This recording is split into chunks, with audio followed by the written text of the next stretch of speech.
Kaip pasiruošti geram nakties miegui? Mūsų nakties miegas priklauso jau nuo šios dienos ryto. Jeigu mes savo dieną pradėjome ramioje aplinkoje, suvalgėme ne saldžius, o labiau baltyminius pusryčius, mūsų miegas bus tinkamu laiku, tinkamos kokybės, gilesnis, be prabudimų.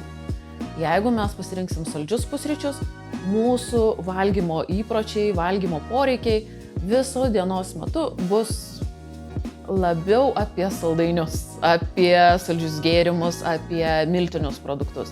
Jeigu pradėsime dieną baltyminiais produktais, mūsų cukraus lygis, gliukozės lygis kraujyje išliks stabilus, mūsų mityba taip pat bus labiau palanki mūsų sveikatai, o kartu ir miegui. Vakare, jeigu mes pasirinksime tuos pačius saldžius produktus, mūsų miego kokybė nukentės. Jeigu pasirinksime baltyminius produktus, augalinius produktus, tarkim, žuvį ir daržovės, humusą ir daržovės. Šitie produktai bus greitai suvirškinami, kūno neapsunkins, cukraus lygio kraujyje nepakels, kas leis mums užmigti tinkamu laiku ir išmiegoti kokybiškai visą naktį be pabudimų. Jei mes sportuojame vakare, tarkim, 8 valandą, sugalvojau nueiti į jogos treniruotės dėl to, kad ten bus mažiau žmonių, tuo metu bus laisvesni treniruokliai. Mes neužmigsime. Mūsų kūnas bus patyręs didelį fizinį krūvį, bus pakilęs streso lygis, cukraus lygis organizme, kas neleis mūsų kūnui laiku atsipalaiduoti, laiku užmigti, susirinkti visas galimas miego naudas. Miegas bus negilus, dažnai prabudinėsime ir rytą atsikelsim pavargę nepailsėję. Norėdami pasiruošti gerai miego kokybei, geram nakties miegui, mes turėtume atkreipti dėmesį ir į savo stresą, dienos darbo krūvį, nes jeigu vakare mes sugalvosime dar truputėlį padirbti prie kompiuterio ir aktyvinsime savo smegenis, arba išspręsti kryžiažodį, pasižiūrėti kovinį ar siaubo filmą. Mūsų smegenys tai priims kaip realų stresorių, užkurs stresinius procesus organizme, kas vėl trukdys mums užmigti ir laiku, ir kokybiškai išmiegoti visą naktį.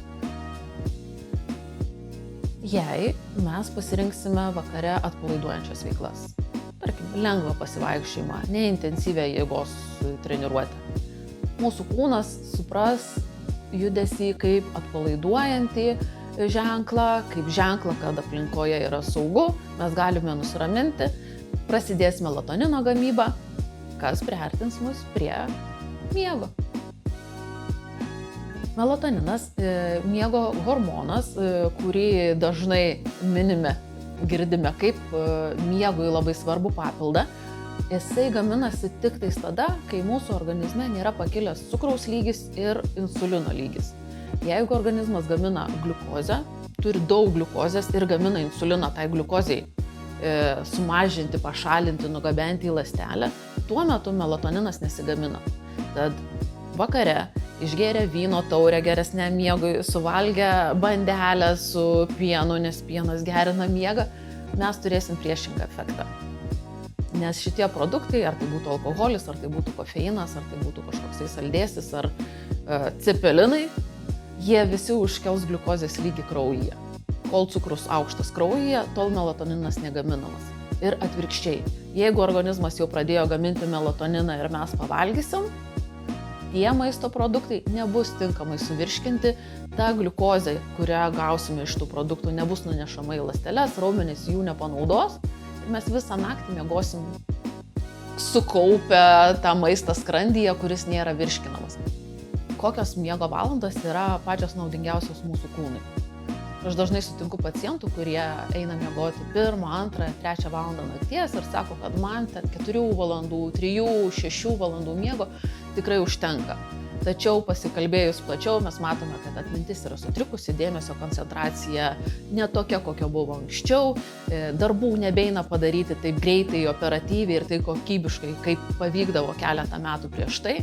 Informacijos atsiminti, apdoroti nebeišeina taip greitai, kaip kažkada buvo galima, fizinio krūvio rezultatų taip pat nesimato, jaučia nerimo, kažkokio silpnumo simptomus, oda papilkėjusi, išbliškusi, pakritusi su patamsėjimais akyse. Ir visų šitų dalykų jie nesieja su tuo, kad gulasi per vėlai. Mums svarbiausias miego valandas yra nuo 10 vakaro iki 2 valandos nakties. Šiuo metu kūnas atsinaujina. Jisai sudėlioja į lentynėles viską, ką mes per dieną išmokome, ką viską sužinojome. Jeigu mes turėjom fizinio krūvio, tuo metu suvaikšto informacija kūne, kad čia padidinkim, čia pamažinkim. Jeigu yra kažkoks pažeidimas, kažkokia liga, tiesiog paprastas įpjovimas organizme, šitomis valandomis ir vyksta pagrindinis gydymo procesas. Mūsų kūne nuolatos gaminasi blogos ląstelės, tarkim, onkologinės ląstelės. Jas mūsų kūnas sudoroja būtent šiomis valandomis. Ir jeigu šiomis valandomis mes nemiegame, arba miegame tik tais dalį tų valandų, tai ir mūsų kūno atsinaujinimas, jisai irgi tampa dalinis. Jeigu aš nueisiu miegoti, tarkim, 1:30 nakties, į gilųjį miegą aš pakliūsiu apie 2 valandą, gal net dar vėliau. Reiškia, atsinaujinimo šiąnakt aš neturėjau jokio. Ir atsikėlusi ryte, aš būsiu daug labiau pavargusi, negu turėčiau būti. Atmintis bus prastesnė, dėmesio valdymas, koncentracija bus prastesnė. Ir dėja, šių valandų atmiegoti mums nepavyks. Tad pasirinkimas eiti miegoti 1 valandą ir miegoti iki 10 valandos ryto nėra tinkamas sprendimas. Ryto valandos jos taip suteikia fiziniam kūnui poilsio, bet atsistatymo, atsinaujinimo mes jau negauname.